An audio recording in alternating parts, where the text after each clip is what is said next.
All right, guys, we're going to continue on with our trig graphing section, 5.3 and 5.4, with the third part of our video notes, and this is basically the exact reverse of the things that we've been doing in parts 1 and parts 2.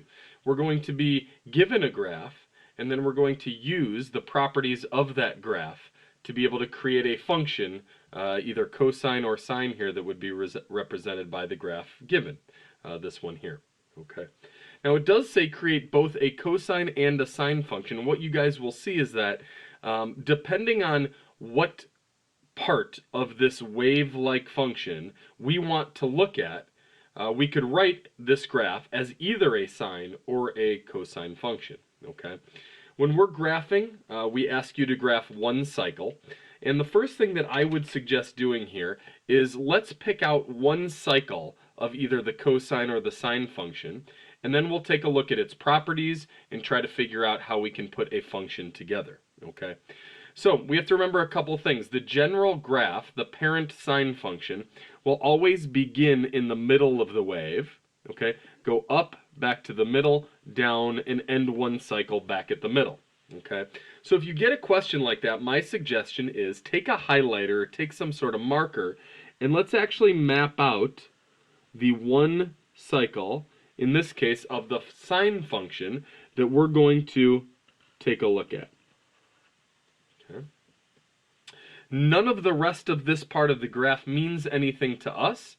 We're just going to take a look at this one sine cycle. How do I know it would link to a sine function? It's because it starts in the middle, goes up, middle, bottom, and ends one cycle back at the middle, just like our parent function.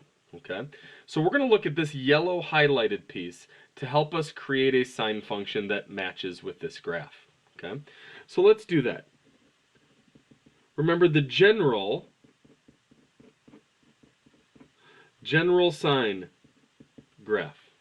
A times the sine of b times x minus c plus d. Okay, and what we want to do is take a look at the properties of this sine curve, this sine wave, this one cycle, and determine if there is an a value, a b value, a c value, or a d value that would help match up our function to this graph.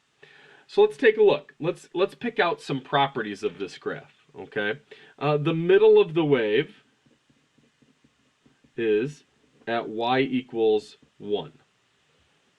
Okay, so we're going to talk about what that's going to lead us to. So if the middle of the wave is at y equals 1, normally the middle of a sine wave, the parent sine function, the middle is at y equals 0. Well, that should then match up to a vertical shift of up 1,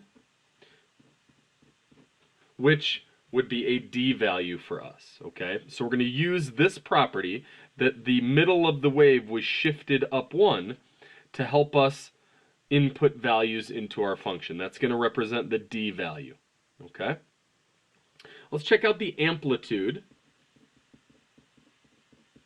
The amplitude is the distance from the middle to the top or bottom of the wave. Well, we're going down to 0.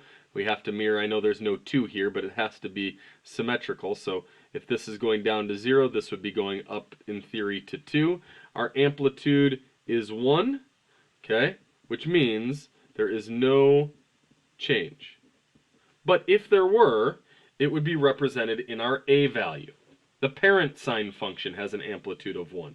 We don't need to write an imaginary 1 out here in front of our sine graph. Okay. The next thing let's take a look at is the horizontal shift. Okay. The starting point, the starting x value, is at x equals pi over 2. As you can see, that is where our cycle began, at x equals pi over 2. Normally, our sine parent function, our quote-unquote starting x value would be at 0.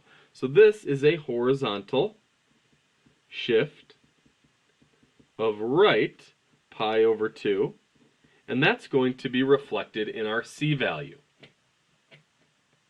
Okay.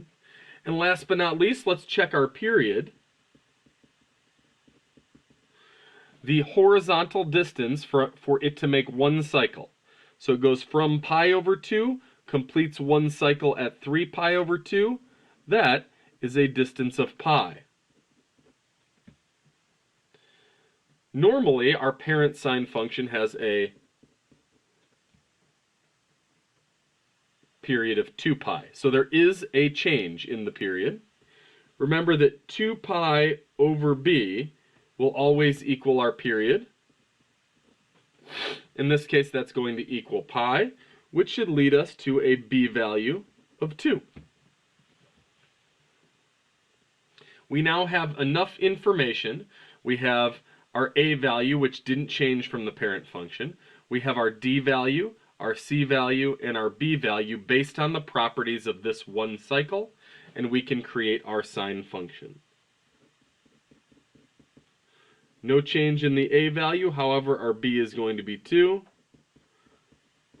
Our c, a shift of right pi over 2, opposite the sine. This function would be represented by this graph. Okay. Now in theory, guys, you could have started anywhere in the middle of the wave. Let's say you would have started at pi and wanted to go from pi to 2 pi. Well, it still would have been a period of pi.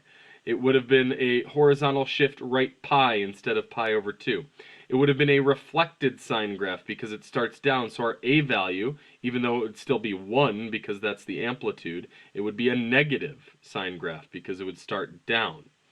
All right? So really, you could start anywhere. There are an infinite amount of correct answers to this. Okay?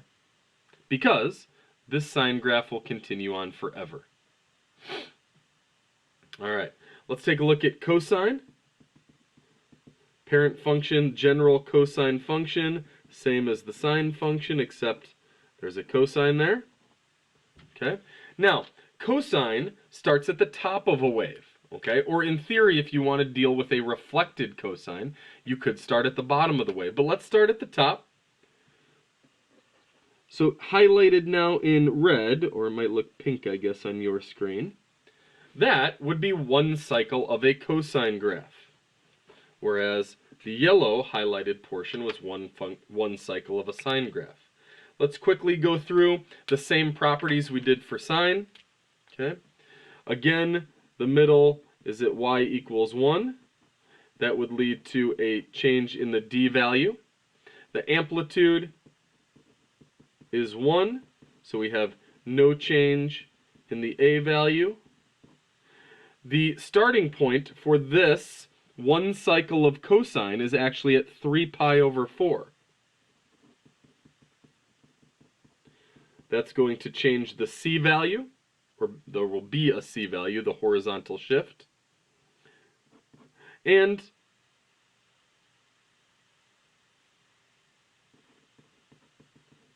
the period is pi. We'll do the same math we did to find the b value, and b will equal 2, just like it did in our sine graph. Okay.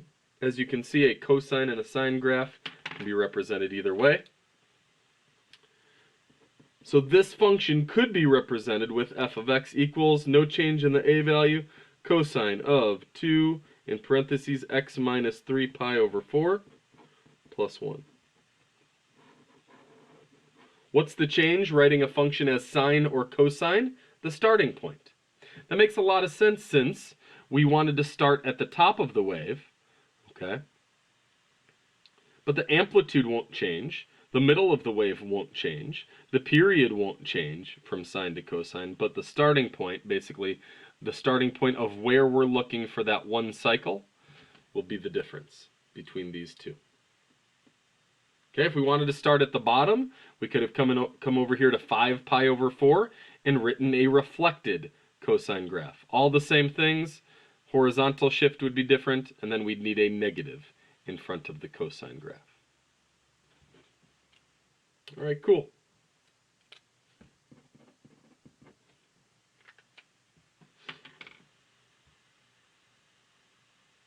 There is another problem on the back of these notes. We're going to save that for class time.